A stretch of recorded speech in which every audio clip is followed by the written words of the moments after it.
Bueno, ya sí estamos grabando. Entonces, como decíamos, vamos a ver la última parte de JavaScript y el DOM. ¿Sí? Ya habíamos visto bastante la semana pasada y habíamos estado hablando de algunas cosas que vamos a ver acá. Así que bueno, vamos con lo último. Seguimos con la manipulación del DOM. Bueno, como charlamos hace rato, dos cuestiones importantes de esta manipulación de JavaScript. Una es la validación de formulario, que vamos a ver enseguida, y la otra es, que también estuvimos charlando un poquito, es generar, ¿sí? Digo, manipular en el sentido de que puedo hacer agregado, quitado, modificado de elementos HTML en el formulario, no, en toda la página. Pero bueno, vamos con la parte de validación ahora. Básicamente se comprueban todos sus campos, ¿sí? En los formularios, y si son correctos se envía el formulario, ¿no? Se hace un submit, ¿sí? Eso es, a ver, el botón tipo submit es para enviar un formulario.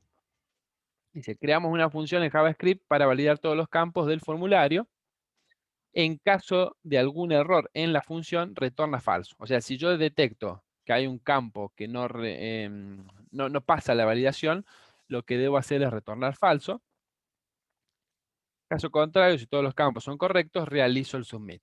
Veamos. ¿Cómo hago esto? Bueno, acá tiene un formulario. Dice name, F valida. Bueno, esto debería estar entre comillas por recomendación, más que nada. Dice acción, procesar PHP. Bueno, no importa a dónde vaya, el action es a donde va a ir a procesar. Método get. El método también debería ir entre comillas. Son recomendaciones. No es obligatorio, pero es recomendado. Y tengo el nombre, dice input type text. Máxima longitud 100, edad, dice size 3, o sea, máxima longitud 2. Dice intereses, que son o interés, es un select, ¿sí? Con diferentes opciones, ¿sí? Y tiene el value, que es lo que se toma de la opción, y el texto que se va a mostrar. Tiene 4 opciones. Cierra el select y al final del formulario, ¿sí? Dentro del formulario, dice, tiene un botón que es tipo submit, que dice enviar, y que dice en el on click, retornar validar. Esto es lo que decía para hacer la validación. Esta función va a devolver true o false. En caso de que devuelva falso, se va a cancelar el envío. Y si devuelve verdadero, entonces se va a dejar que el formulario se envíe. Bueno, ¿cómo hacer esto? Dice función validar, dice valido el nombre, dice.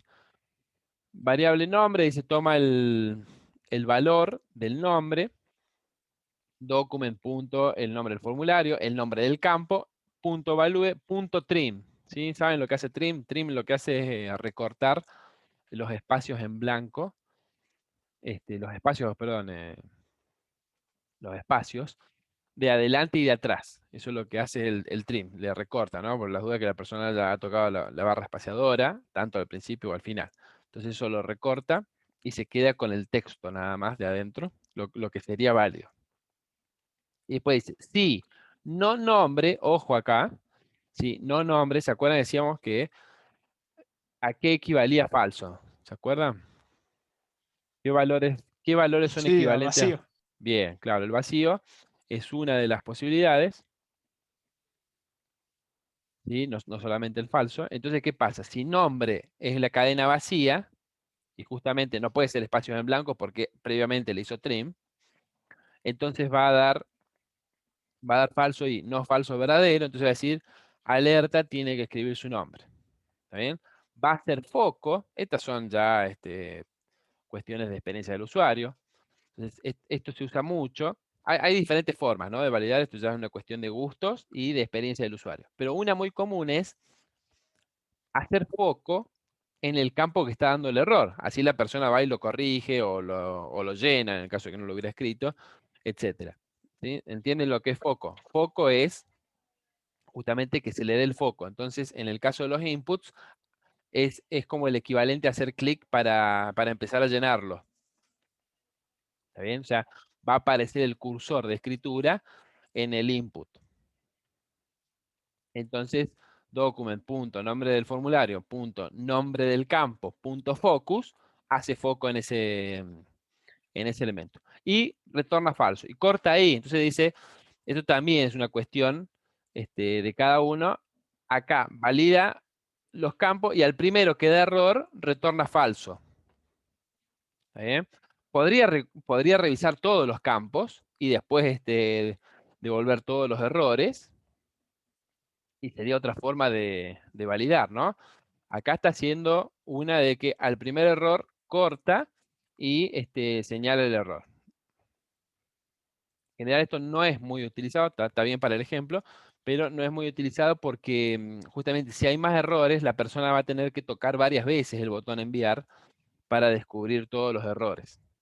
En cambio, si marcas todos los errores de una sola vez, en un solo enviar la persona puede ver todos sus errores. Bueno, y después, nada, otras validaciones. Por ejemplo, la edad dice tiene que ser un entero mayor que 18. Entonces toma la edad y dice, si no se puede convertir a parseInt, es convertir a entero. Si no se puede convertir a entero la edad, también dice, tiene que ser un número entero. Else, si va por el else, quiere decir que la pudo convertir. Entonces después pregunta, si la edad es menor que 18, dice debe ser mayor de 18 años. Bueno, y también hace el foco, ¿no? Entonces ahí tengo diferentes validaciones y en todos los casos que hay algún error, va retornando falso, ¿sí? La última parte, ¿sí? Te cortaban en dos para que entrara. Dice, si el interés, ¿no? Que es el select, punto, selected index es igual a 0. Si selected index es igual a 0, ¿qué quiere decir? ¿Cuál es el index 0? Entonces quiere decir que prácticamente no ha elegido nada. Está en la opción que dice elegir. Siempre en los select se pone una opción así tipo elija algo para darlo como una opción, pero justamente si elige esa opción está mal. Entonces se chequea eso. Entonces dice, si el selected index es 0, dice, tenés que seleccionar un motivo. Y de nuevo, hace foco en el interés. En caso contrario, si no retornó ninguno de los if, quiere decir que está todo bien. Entonces alerta diciendo que está todo bien y retorna true. ¿Ah? Y así sencilla es la validación. ¿Ah? Una función que devuelve true o false y que le agrego en el onClick del botón que tiene para enviar, ¿sí? Esto también se puede hacer, después si quieren lo vemos, directamente como evento del formulario. Podrían ponerle en el onSubmit del formulario y entonces directamente pueden controlar todas las formas de enviar del formulario. Después lo discutimos eso con un ejercicio.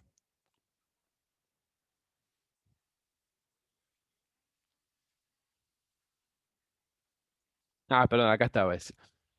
Podemos cancelar un evento de Submit, ¿sí? Como decíamos ahí, dice, podemos, esta función, dice validar, toma un formulario por parámetro, dice, y si el formulario está todo bien, retorna true, y si no, retorna falso. Acá también pasa lo mismo, funciona similar a la del botón, pero fíjense la diferencia. Dice form, todos los datos del formulario, y dice onSubmit igual a retornar validar this. ¿Tá? Valida directamente el formulario que le pasan por parámetro. ¿Tá? Es similar, es igual a la otra. También podría recuperar los valores como en la primera función, como está acá, y no pedir parámetro, ¿no? Lo que tiene de ventajosa esta función es que pide un formulario y uno podría hacerlo como más genérico el proceso de validación, sobre todo si tengo múltiples formularios. ¿Tá? ¿Se entiende la diferencia? Digo, lo hace en el onSubmit, o sea, digo, cuando se está por enviar el formulario, y el otro lo hace en el onClick. Pasa que lo que no chequea este otro es que alguien podría hacer submit del formulario de otra forma, por ejemplo, tocando Enter en alguno de los, aunque eso igual debería disparar este evento, pero podría tener dos botones de submit, el formulario, que puede pasar. La otra es como más general, esta forma, ¿sí? Esta es la que también más van a encontrar chequeando el formulario directamente.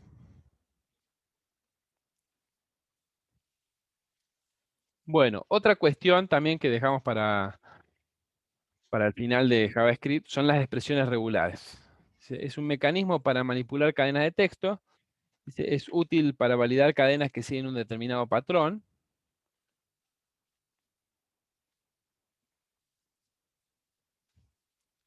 ¿Y cómo se escribe? Bueno, por ejemplo, si lo quiero guardar en una variable, dice var regex igual a barra, el patrón, barra y los modificadores. Por ejemplo, regex, dice, entre corchete A a la Z o 0 a la 9 asterisco y modificador I. ¿Qué quiere decir eso? Entre corchetes, dice tomar una opción de la A a la Z o del 0 al 9, o sea, las letras en minúscula o los dígitos del 0 al 9, asterisco, quiere decir que se repite 0 muchas veces, esto es parecido a lo que habrán visto en los diagramas, y barra I que dice case insensitive. Insensitive case es que no es sensible a las mayúsculas. Modificadores, bueno, el I que acabamos de ver. G, dice comparación global, dice caracteres a buscar pueden estar varias veces en la cadena, si no se busca la primera aparición. M, dice modo multilínea, si la cadena a buscar contiene varias líneas, el metacarácter, el techito y el peso deben coincidir con el inicio y final de una línea. Estos metacaracteres los vemos enseguida, pero simbolizan el principio y el final de la cadena. Acá los podemos ver. El techito ese es el que se usa como un acento de esta forma. También se suele usar como operador de potencia en algunos casos. Bueno, simboliza comienzo de línea. Por ejemplo, techito triple A, ¿qué cadenas válidas coinciden? Bueno, cadenas que comiencen con triple A. Por ejemplo, triple A o 34. ¿Sí? Triple A cualquier cosa. Triple A solo, también son cadenas válidas que cumplen con ese patrón. ¿Sí? Bueno, el signo peso simboliza el final de una línea. Por ejemplo, barra, sion, pesos, barra. Entonces, palabras que terminen en sion. Canción. Después, tengo caracteres especiales. Barra W. Dice, equivale a una letra, número o underscore, o guión bajo. ¿Sí? El underscore es el guión bajo. Entonces, si pongo techito 3 veces barra W pesos, estoy diciendo cadenas de longitud 3. ¿Sí? Está para cambiar ese, bueno, ya lo vamos a cambiar después. Está, por ejemplo, par, sal, cal, sol. Son todas cadenas válidas que machean contra ese patrón. Después, barra D de dígito, de digit. De cualquier carácter no dígito. Dice barra D, dice longitud 2 no dígitos. Por ejemplo, LA, guión bajo E, MO, ¿sí? Esos machean y los dígitos no. La barra vertical, dice, indica opciones. Entonces, por ejemplo, dice, empieza con L o F y continúa con ocal y termina. Entonces, ¿qué palabras machean? Local y focal. ¿Está bien? Por ejemplo, vocal no podría machar porque no coincide el comienzo, a pesar de que el final sí. Bueno, justamente los paréntesis permiten agrupar caracteres. ¿Ah? Como se ve ahí, empieza con vocal, termina. Bueno, este es un agrupamiento. Ahí no tiene mucho uso, pero sí más como se ve ahí de las opciones, de L, O, F. Bueno, corchetes, dice, simbolizan conjunto de caracteres opcionales. Por ejemplo, dice, barra script y después entre corchetes A, O E. ¿Eh? Escriba, escribo y escribe. ¿Sí? Son caracteres, todo lo que está ahí adentro es opcional, así que tomar cualquiera hace que la cadena sea válida.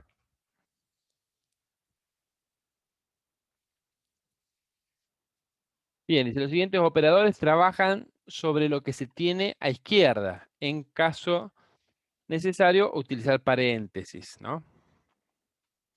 Bueno, el asterisco, lo que decíamos recién, es repetir 0 o más veces. Por ejemplo, es un 1 es.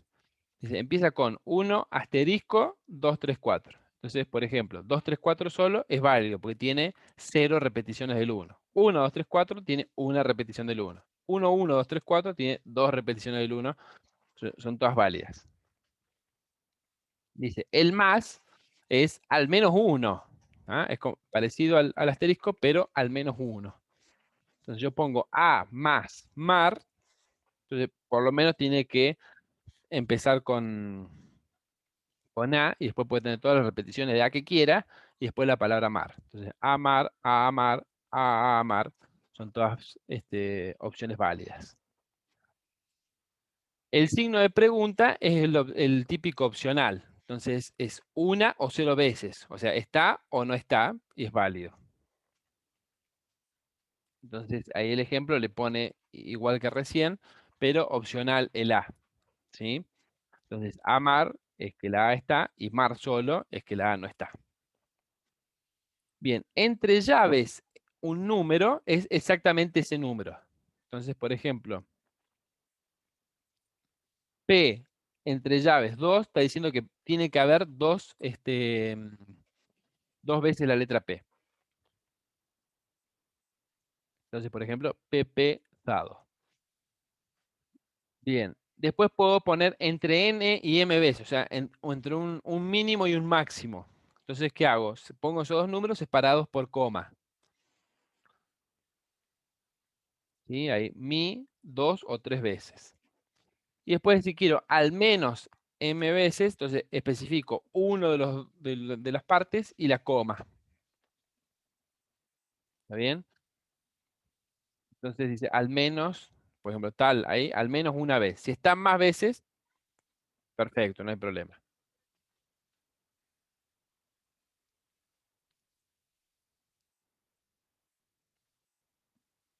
Bien. Signo de pregunta igual a n, dice, se machea con cualquier string que es seguido por el string n.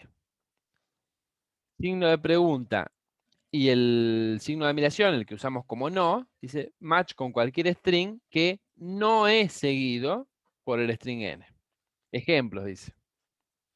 Hacer una búsqueda global de is después de all. Entonces dice, ese es el string, dice is this all there is. Es la frase donde quiere buscar.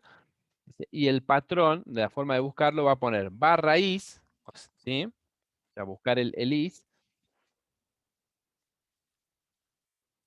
con la primera opción, ¿no? El que decía match con cualquier string que es seguido por el string n. Entonces le pone el signo de pregunta igual all. Dice barra g en forma global. Bien, y el otro lo mismo, pero al revés. Hacer una búsqueda global, case insensitive, para is que no sean seguidos de all. Entonces lo mismo, pero cambia el igual por el signo de admiración para hacer lo contrario. ¿Está bien? Y además dijo que fuera case insensitive, entonces le pone la G y la I.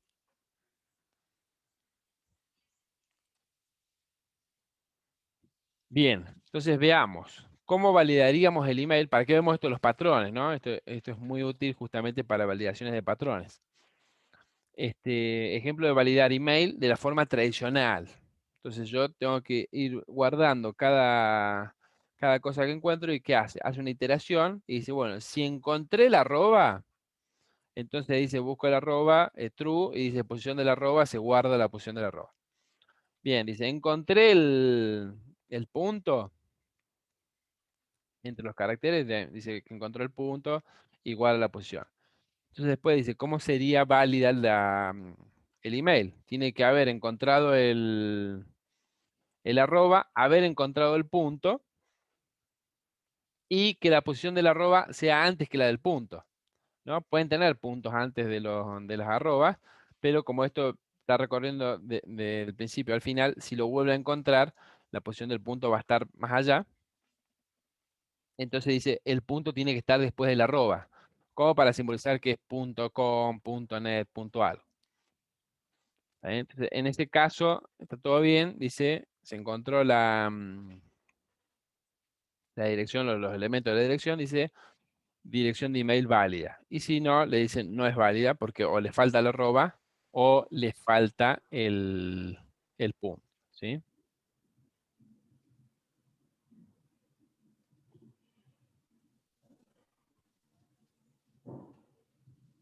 Bien.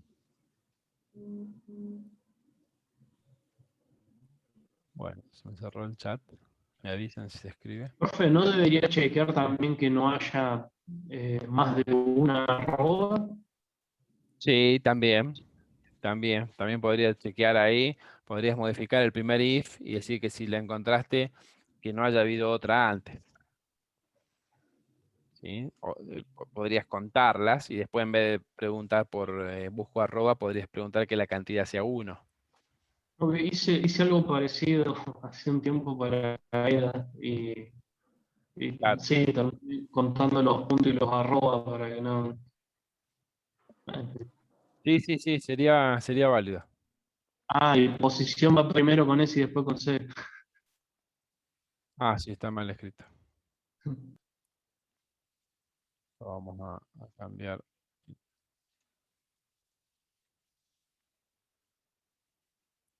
Gracias. Me los cambió el inglés.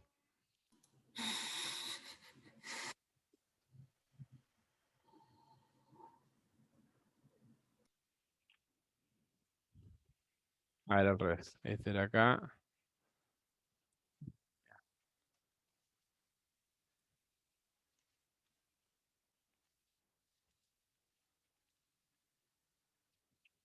Ahí está.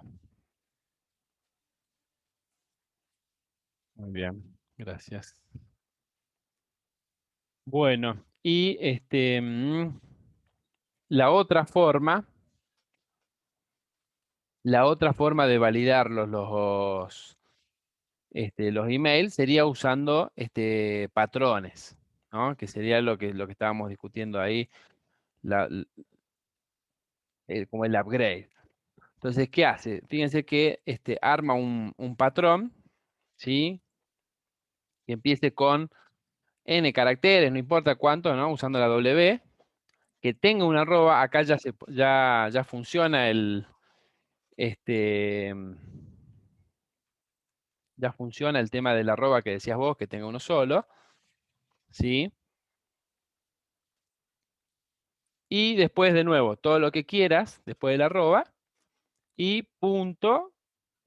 Y después, bueno, acá, esto sí podríamos discutirlo también, bueno, una extensión del punto .com, punto .net que tenga exactamente 3 caracteres, ¿no? Y que termine ahí, ¿no? Esto está obviando otras cadenas que pudieran ser, no sé, punto .com, punto .ar, ese tipo de cosas, ¿no? Y bueno, y ahora últimamente también han aparecido más extensiones de dominios. Entonces, bueno, podría pasar que alguna no fuera de 3 caracteres. Pero bueno, lo peor me parece que sería la de los países, ¿no? Que sería punto, si es com, net, org, ese tipo de cosas, punto del país, ¿no? Esta forma no lo validaría. Habría que también actualizar este patrón para que reconozca esas otras direcciones. Entonces, fíjense que es mucho más sencillo de esta forma. Dice, si el patrón testea OK, entonces dice, muy bien, está perfecto el email, entonces le da para adelante. Y si no, bueno, también le dice que está mal y que lo arregle. Entonces, es mucho más simple esta forma. Entonces, por eso vemos el tema de los patrones, ¿sí? En algunos casos es mucho más sencillo validar por el patrón este, que haciendo un algoritmo que haga más o menos la misma revisión. Y además queda mucho más claro, ¿no? Bueno, y acá tienen un ejemplo que lo que hace es validarlo inmediatamente se pierde el foco del email. Entonces yo estoy tipeando el email y apenas deja el foco, que es el on blur. Blur sería el efecto contrario de focus. Entonces, cuando pasa eso, ahí nomás le dice, no, te equivocaste, o no, perfecto, todo bien. ¿Se entiende? Lo está haciendo en el momento. Esa también es otra cuestiones de validaciones que queda a criterio de cada uno de ustedes en qué momento validar, ¿no? Algunos validan recién cuando uno toca el botón enviar, por las dudas que justamente no esté, la persona en realidad está llenando el formulario y no lo terminó de llenar hasta que pone enviar. En cambio, otros, al momento que va llenando un campo, le va diciendo si está bien o está mal. Entonces, una de las formas de hacer eso es esta, ¿no? Es decir, el on blur. ¿Qué quiere decir? Si perdió el foco, quiere decir que alguna vez lo tuvo. Si tuvo el foco, quiere decir que la persona escribió. Pero bueno, podría pasar esto que, no sé, la persona fue pasando de un campo a otro, entonces entró en el campo y salió, y en realidad no lo estaba llenando. O lo estaba tipeando por partes, bueno, etcétera. Pero bueno, son cuestiones de usabilidad que ahí cada uno decide cómo quiere hacerlo. Bueno, acá tienen más ejemplos. Nada, con principio y tomando de cualquier lado, tomando desde el principio, tomando hasta el final, ¿sí? Que termine con tal cosa. Fíjense qué cosas. Matches es que produce una coincidencia, ¿no? Que coincide. ¿Qué cosa hace match y qué cosa no? Bueno, tiene varios ejemplos más. Generalmente, bueno, por lo menos a mí me pasa que por ahí no me acuerdo de todos los caracteres especiales de las expresiones regulares. Sí sé que existen y sí sé que en qué casos me pueden servir. Entonces después lo que hago es ir a alguna de estas páginas que ayudan a generar expresiones regulares o buscar directamente expresión regular para tal cosa, ¿no? Seguramente si es algo común ya se le ocurrió antes primero y pueden usar directamente una expresión regular que ya esté validada. Pero bueno, no la desestimen porque son muy poderosas. En validaciones, bueno, otro lugar donde usamos validaciones era en chequear, por ejemplo, que nos tenían que escribir el número de un remito. Entonces tenía determinada forma, ¿no? 4 dígitos primero, guión, 8 dígitos después. Entonces también es medio como el del email. Uno podría hacerlo haciendo una función, pero nada, queda medio engorroso de leer después. Mucho más sencillo es poner que tenga 4 dígitos, guión y 8 dígitos, y el patrón es súper sencillo. Entonces, nada, queda muy, muy fácil de leer y queda sencillo en el código. Bueno, ¿qué métodos tengo respecto de las expresiones regulares? Bueno, principalmente este que dice el test, dice comprueba por coincidencia del patrón en una cadena y se retorna true o false, que era el que estábamos viendo, ¿sí? El que usamos acá, a ver, acá ven, acá usa el test.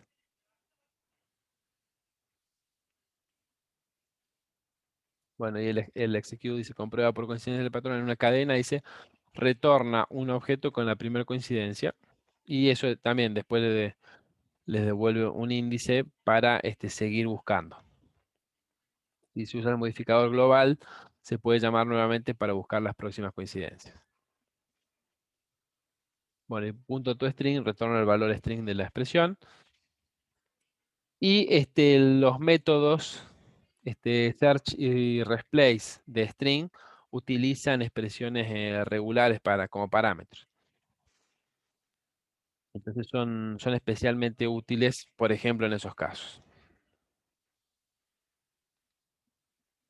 El reemplazador por expresiones regulares también es una herramienta muy poderosa que les puede servir en alguna situación.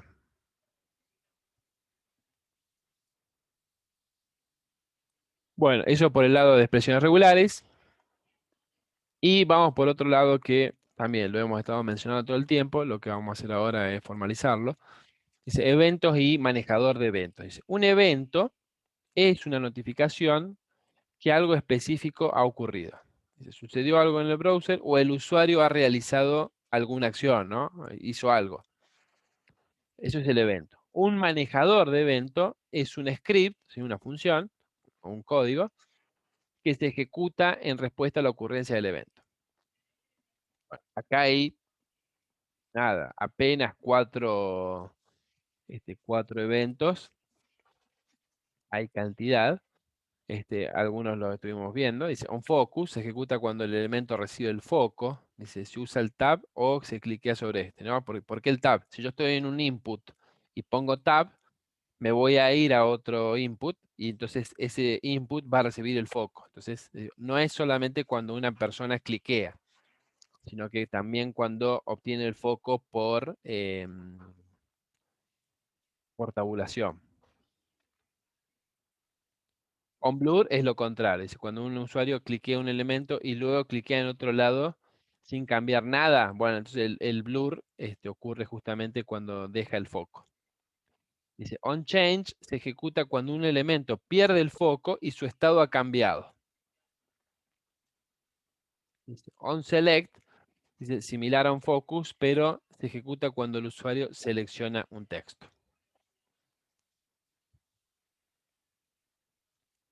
Bien, ¿cómo registro un manejador de eventos? También lo hemos estado viendo. Entonces pongo el nombre del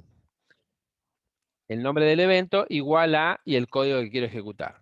Generalmente va a ser una función.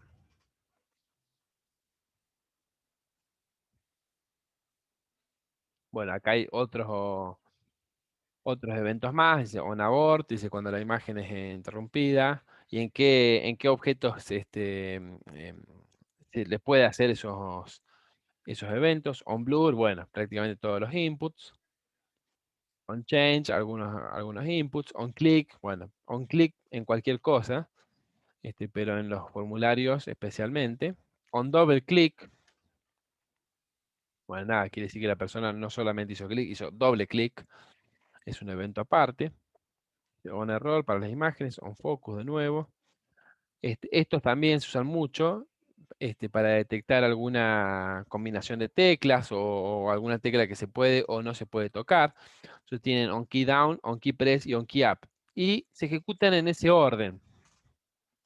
¿Qué quiere decir esto? Cuando yo toco una tecla, se disparan, ¿sí? O van ocurriendo los eventos on key down, porque la apreté, o sea, la tengo presionada para abajo, se dispara el on key press, y cuando la suelto, este, mm, dispara el on key press, el on key up, perdón, el on key press también. Entonces, hay diferentes momentos de los que yo quiero justamente escuchar quiero desactivar algún mecanismo, entonces bueno, lo voy a hacer cuando apriete la tecla, cuando la suelte, bueno, etcétera. Hay Entonces, algunas teclas que no las toman alguno de los métodos. Creo que, por ejemplo, el Alt o el Shift, el keydown no te lo toma, pero el keypress sí.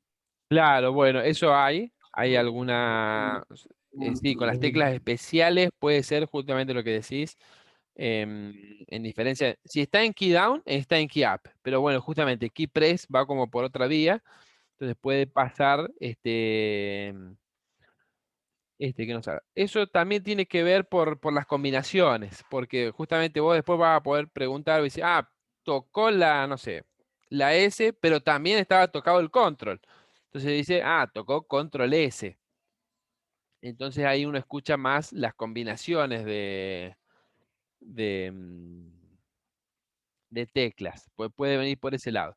Y después, bueno, nada, se pueden escuchar todas las teclas. Entonces, por ejemplo, algunas manipulaciones que se pueden hacer es, yo tengo un input que quiero que solamente acepte números. Entonces escucho el key down o el key up y si no tocó un dígito, hago un prevent default de la acción y entonces no se tipea no sé, la letra que haya tocado, el carácter que haya tocado.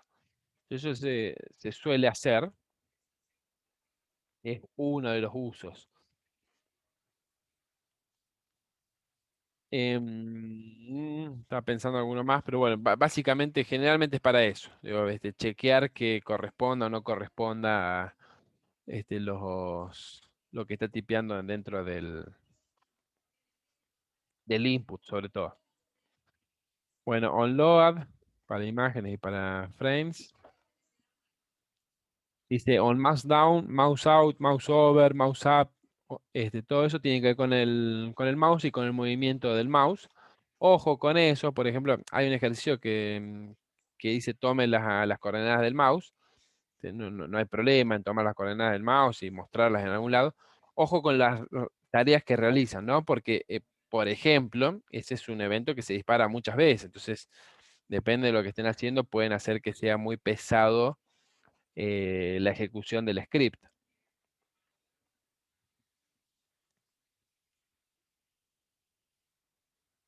Ahí es donde aparece el Page Insight para, para retarnos. Bueno, también, ¿no?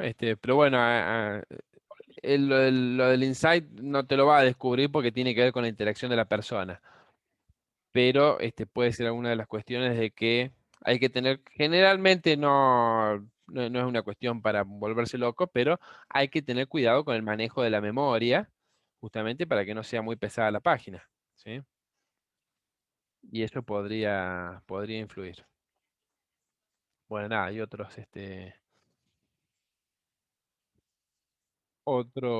eventos. Dice, capturar propiedades de los eventos. Dice, podemos acceder a propiedades y métodos de los eventos. Por ejemplo, dice, para los eventos de mouse, dice, button retorna qué botón del mouse he presionado. Para los del teclado, que charlábamos recién, dice, char code retorna el código del carácter. ¿Sí? Eso es el código como código ASCII. Bueno, en realidad un Unicode dice ahí, pero este sería el equivalente. Es lo mismo, ese código que les devuelve, no sé si alguna vez tipearon las teclas usando el Alt. No sé si alguno sabe el código de la ñ, ¿no? Los maté. No, Aquí, ahí lo. me Ahí sabía, lo busco. sí, pero Creo que era alt. el arroba, el El arroba había arroba de que 64. sacar de Está bien, ahí memoria está. porque a veces no te andaba el ALGR y la Q o el Claro, 2 y 164. 164. Bien. 164. Ahí está.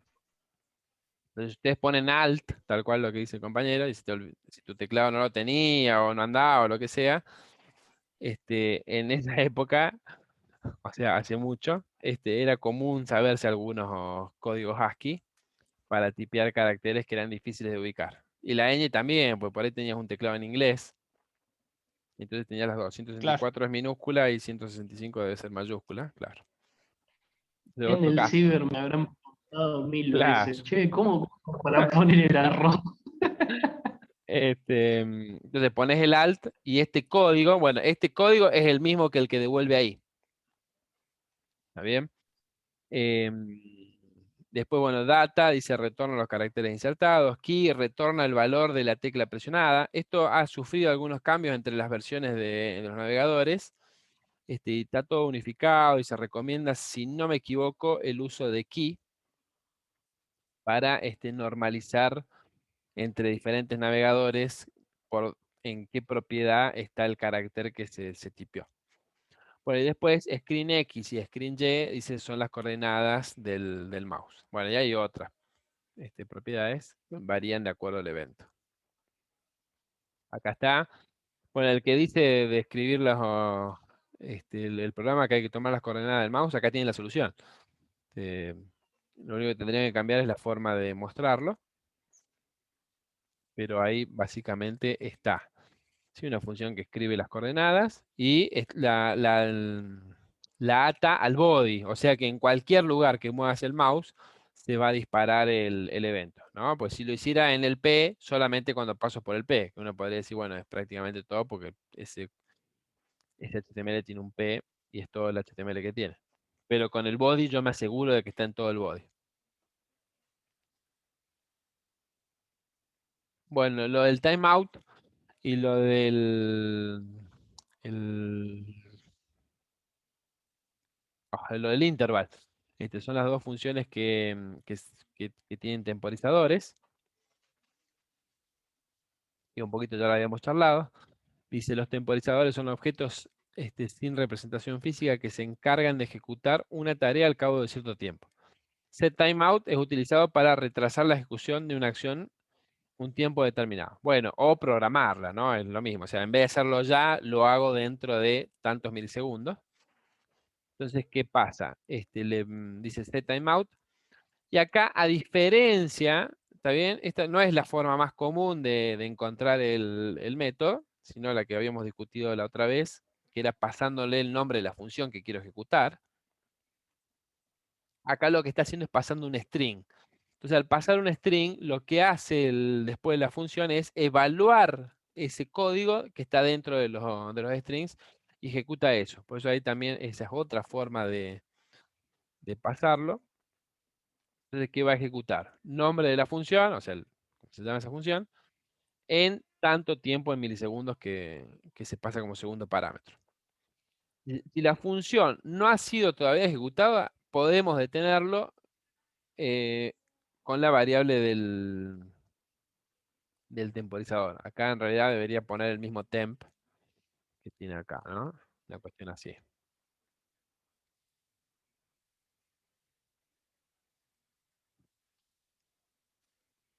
Ah, sí, sí. En esos casos es importante guardarse el ID que devuelve el setTimeout por si lo quiero detener en algún momento. ¿No? Por ejemplo, no sé, la persona canceló o algo por el estilo, ocurrió otro evento, o sea, lo que haya sido. Entonces, yo, entonces cancelo, ¿puedo cancelarlo? Sí, clear timeout, le paso ese identificador numérico y lo cancela. Dice, una vez activado el temporizador, cuando ha transcurrido el tiempo indicado por el segundo argumento, el navegador llama una sola vez a la función cuyo nombre viene dado por el primer argumento. Bueno, ahí tienen otra. De nuevo, ahí le está pasando entre comillas, por eso ahí sí ejecuta ese código dentro de 5 segundos. Acuérdense que está en milisegundos. Entonces, si ustedes quieren que pase en tantos segundos, tienen que multiplicarlo por 1000.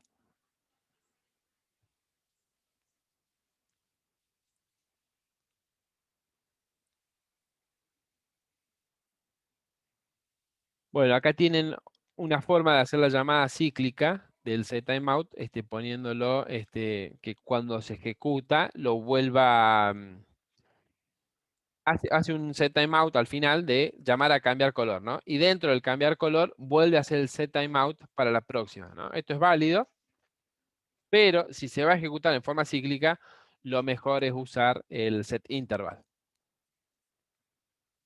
que es este. Y se obtiene el mismo comportamiento que setTimeout con llamada cíclica, o sea, se va a ejecutar hasta que uno lo cancele. Acá es todavía más importante, ¿no? Guardarse el ID del temporizador por si lo quiero cancelar.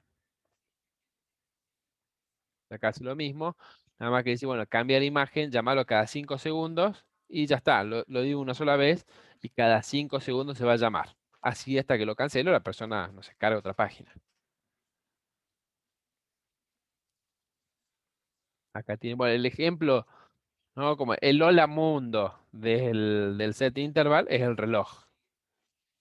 Entonces, que lo que hace ahí, va pidiendo la fecha y la va escribiendo en un elemento, ¿no? Entonces, cada un segundo, cada 1000 milisegundos, la vuelve a mostrar. Entonces, ¿qué pasa? Nada, simula el efecto de un reloj.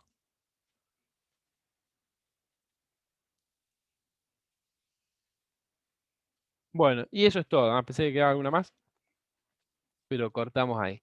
¿Está? Estas cuestiones, algunas ya las habíamos estado viendo. Acá quedan ya más formalizadas, los temporizadores. Claro, incluso eso de los set interval los habíamos visto en la página de Kevin, Claro, tal cual. con el Sí, carrusel. había surgido la discusión y lo hicimos ahí. Hay un ejercicio de un carrusel, ¿no? Un intercambiador de fotos. También traten de hacerlo eso para que vean cómo funciona el carrusel hecho a mano. Después lo demás son cuestiones de CSS, digo, no de JavaScript. Bueno, y la validación de formularios, que bueno, también tienen que practicarlo. Y a colación de eso, las expresiones regulares, que también son muy, muy útiles para cuestiones que de otra forma tendrían que hacer un algoritmo que es mucho más complejo. Bueno, ¿alguna duda? No, no, no, todo bien. De momento Está no. muy bien, me parece. Bueno, vamos a cortar la grabación.